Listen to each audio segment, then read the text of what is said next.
آج ہم نے 2 صفوں کے اندر 2 دفعہ لگاتار نوح علیہ السلام کی دعا مانگی.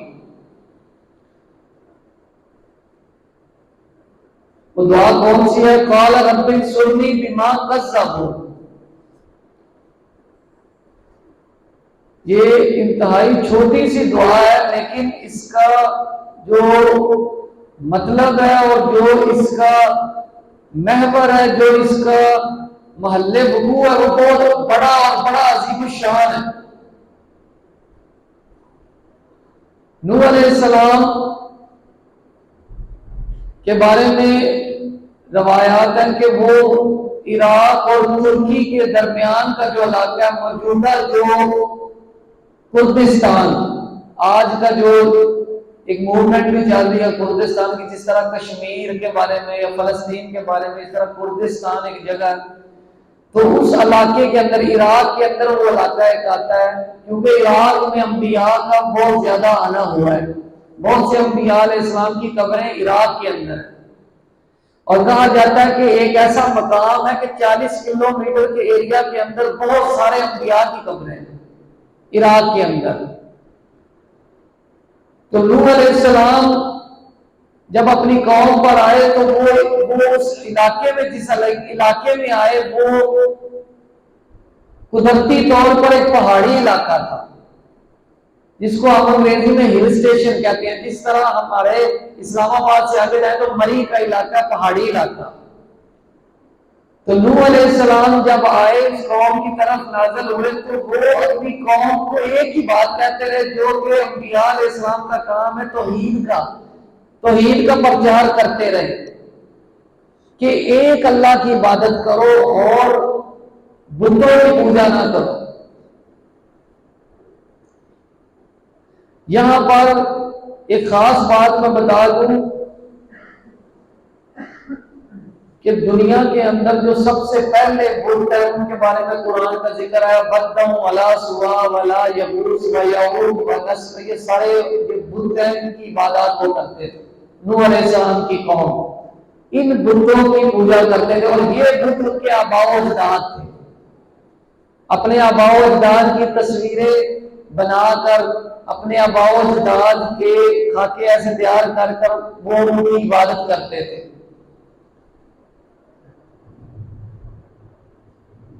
تو نوح علیہ السلام ان انبیاء میں سے ہیں کہ جن انبیاء کی عمر بہت زیادہ تھی.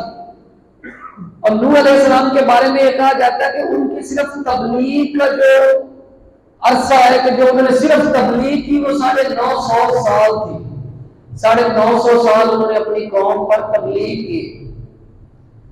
تو باقی جو قوم تھی وہ ان کی عمریں اتنی زیادہ نہیں تھی. وہ عمریں ان کی جو پیدا ہوتے تھے اور پیدا ہو کر فوت ہو جاتے تھے، لیکن نوح علیہ السلام موجود رہتے تھے.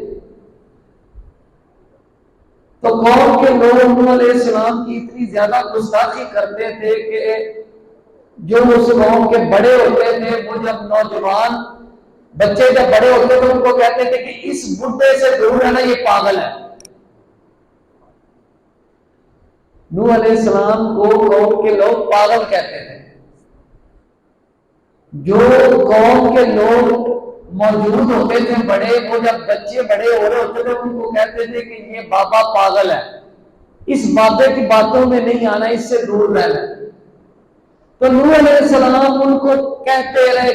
انبیاء علیہ السلام کا دل اللہ نے ایسا بنایا کہ وہ کہتے رہے 950 سال تک انہوں نے تبلیغ کی، لیکن قوم نے نہیں سنی. اور روایات میں پتا چلتا ہے کہ صرف 42 لوگ تھے جب نوح علیہ السلام نے ان کو کشتی میں بٹھایا.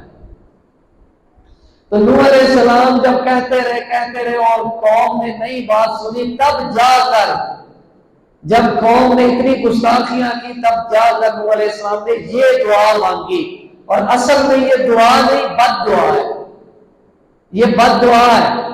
قال رب انصرنی بما کذبون. یہ ایک چھوٹا سا جملہ ہے لیکن یہ بہت بڑی بات ہے.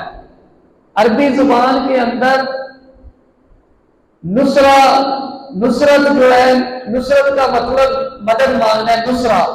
عربی زبان میں یہ جب بہت بڑی مدد چاہیے ہو تب یہ لفظ استعمال ہوتا ہے. ایاک نعبد و ایاک نستعین، یہاں پر جو نستعین ہے یہ بھی مدد کا ہی مطلب ہے.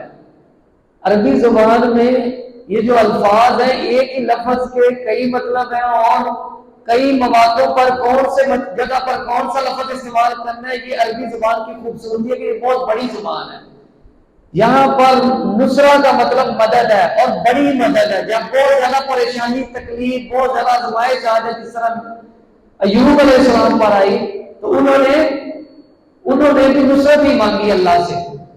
تو اس وقت نوح علیہ السلام نے یہ جملہ بولا، رب انصرنی بما کذبون، میرے رب میری مدد فرما ان جھوٹوں کے خلاف جو یہ لوگ مجھ پر باندھتے ہیں.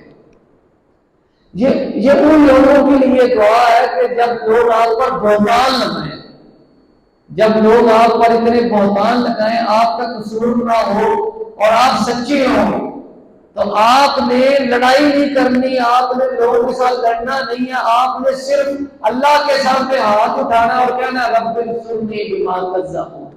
صرف یہ 4 لفظ بولنے ہیں، اللہ آپ کی مدد کرے. اور جب انسان کو پتا ہو کہ یہ دعا مانگی کس نے، یہ دعا مانگی کس جگہ پر گئی، یہ دعا مانگی کیوں گئی، تو اس وقت پھر دعا مانگتے ہوئے انسان کے اندر وہ تڑپ پیدا ہوتی ہے. جس طرح نوح علیہ السلام نے جب دعا مانگی تو ان کی کیا کیفیت تھی، ان کی کیا تکلیف تھی کہ کس طرح قوم ان کے ساتھ بدتمیزی کرتی رہی اور گستاخیاں کرتی رہی. تو یہ اللہ کا کام تھا کہ اس 4 لفظوں کے جملے کے بعد پہاڑی علاقے جو ہوتے ہیں ان کے اندر سمندر نہیں ہوتے. جو وادی ہوتی ہے، وادی کا کیا مطلب ہوتا ہے؟ وادی اس جگہ کو کہتے ہیں جو 2 پہاڑوں کے درمیان کی ایک آبادی ہو، رہنے والی جگہ ہو، اس کو وادی کہتے ہیں. تو نوح علیہ السلام نے جب یہ دعا کی تو اللہ تعالیٰ نے طوفان بھیجا، اور طوفان اس قدر شدید بھیجا کہ طوفان کے بارے میں آج ہی ہم نے یہ پڑھا ہے کہ قرآن کے اندر الفاظ ہے وفارت تنور. وفارت تنور کا مطلب یہ ہے کہ آپ نے چولہے پر ایک برتن رکھا اور اس کے اوپر ایک ڈھکن ہے، اور وہ پانی ابلتا آخر وہ پھٹ گیا. وفارت تنور اللہ نے الفاظ بولے جملہ اس قرآن کے اندر. تو نوح علیہ السلام کے بیٹے نے کیا کہا کہ میں تو پہاڑ کے اوپر چڑھ جاؤں گا، بچ جاؤں گا. وہ پہاڑ پر چڑھ گیا، لیکن اس دعا کے بدلے، اس بد دعا کے بدلے اتنا شدید طوفان آیا کہ وہ پہاڑ پر بھی غرق ہو گیا، اس کو پہاڑ پر بھی موت آ گئی. اور نوح علیہ السلام نے اس دعا کے بعد کشتی کی تیاری کی. اللہ تعالیٰ کی طرف سے حکم ہوا کہ کشتی تیار کرو، اور کشتی کے اندر ان 42 افراد کو بٹھایا اور جو جانور تھے ان کو بٹھایا، اور وہ کشتی پھر اس طوفان سے نکلی. اور باقی ساری زمین پر دنیا کا غرق ہو گئی. اس کے بعد پھر دوبارہ نئی دنیا تشکیل ہوئی، نئی آبادی تشکیل ہوئی، جس کی وجہ سے نوح علیہ السلام کو آدم ثانی کہا جاتا ہے. نوح علیہ السلام کا لقب آدم ثانی ہے کہ دوسرا آدم، کیونکہ ایک دفعہ تو اللہ نے پوری دنیا کو غرق کر دیا، اس کے بعد پھر نئے سرے سے زمین پر نئے سرے سے آبادی ہوئی ہے، نئے سرے سے زمین پر آبادی کا ہونا ہوا. تو یہ دعا بہت بڑی عظیم دعا ہے. اللہ ہمیں ان دعاؤں کو یاد کرنے کی توفیق عطا فرمائے، اور ان انبیاء علیہ السلام کے جو واقعات ہیں ان کو سمجھ کر، ان کی دعاؤں کو یاد کر کے، ان کو دعاؤں کو اپنے اندر محفوظ رکھ کر دعائیں مانگنے کی توفیق عطا فرمائے. وآخر دعوانا الحمدللہ رب العالمین.